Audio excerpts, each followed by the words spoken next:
पड़ रहा है, एक अफसोस के साथ करना पड़ रहा है। आज जमहूरियत के लिए एक अफसोस का दिन है।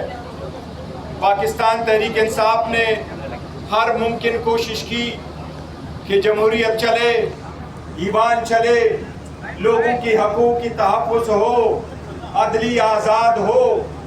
बावजूद इसके कि हमारे लीडर को नाहक जेल में रखा गया, 2 साल पूरे होने को आए, 5 दिन में 3 सज़ाएं दी गई, 45 साल की सज़ा सुनाई गई।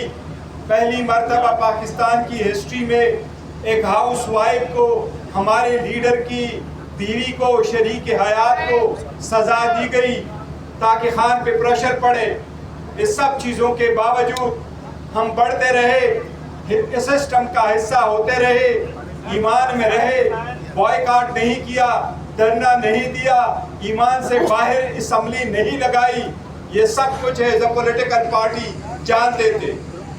हमारे लोगों को जब इलेक्शन ना करने दिया तो थर्ड टायर आया, उन्होंने भी इलेक्शन की, लेकिन जुल्म, नाइंसाफी और मसावी सलूक की इंतहा ख़त्म नहीं हो रही।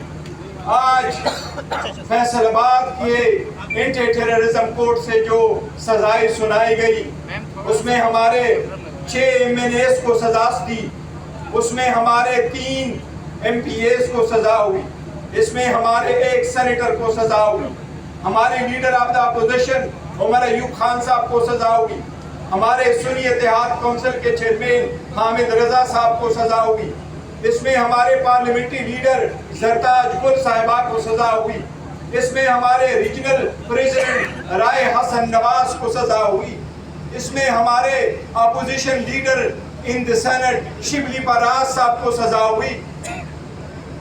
आप इनमें से कितनों को बढ़ाएंगे? हम तो कोशिश करते रहे कि ईवान मजबूत हो, ईवानों में फैसले हो, आज़ाद अदलिया हो। मैं चीफ जस्टिस से मिला, रिक्वेस्ट कर ली कि सर हमें कुछ नहीं चाहिए, इंसाफ का बोलबाला करे, सिर्फ और सिर्फ हमें इंसाफ के मुताबिक फैसला करे। हमने ये पिटीशन फाइल की थी, पिटीशन में फकत इतना कहा था, 2023 से हमारी पिटीशन चली आ रही थी। हमने कहा जिन लोगों पे ये इल्ज़ाम है कि वो साजिश में मुलव्वस थे, पाकिस्तान तहरीक इंसाफ सिस्टम के चलने पे यकीन रखती है, पाकिस्तान तहरीक इंसाफ इंतहा पसंदी पे बिलीव नहीं करती, सियासत में इंतशार और तशद्दुद पे बिलीव नहीं करती। ये लोग जिनको आपने सजाएं दी, ये वो लोग हैं जो सियासत में तशद्दुद पे यकीन नहीं रखते। ये हर वक्त मौजूद थे, इन्होंने अपने सारे फैमिलीज को कुर्बान किया, बहुत ज्यादा कुर्बानियां दी, लेकिन ये सिस्टम के अंदर रहे, पार्लियामेंट के अंदर रहे, आवाज उठाते रहे। किन लोगों